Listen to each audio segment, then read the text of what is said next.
what is par value? As I've kind of said, your par value is the value your stock is created at. It's the stated value per share. This price was printed on paper stock certificates before they became antiquated for newer electronic versions.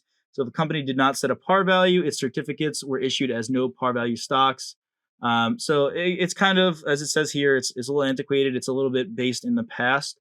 So a par value for a stock is its per share value assigned by the company that issues it. It is often set at a low amount, such as 1 cent, $1, $10. I mean, you could see $100 par value. It just depends on what they give you in the exam.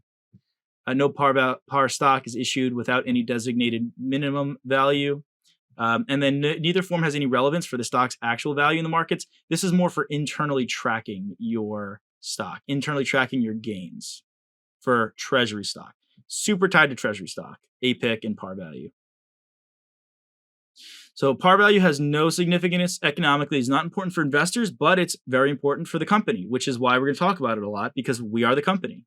We are the company. We're preparing this equity roll forward, our equity work papers here.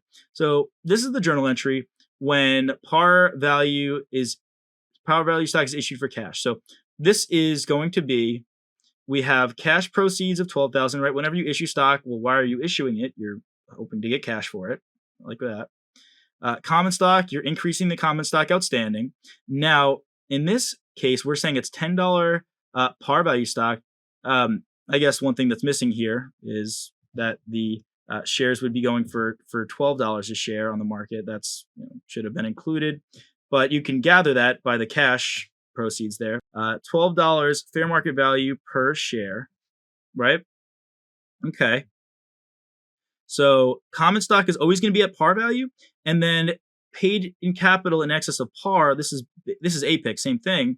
You are going to now have a gain essentially of 2,000, right? So you sold to the public for $12 per share.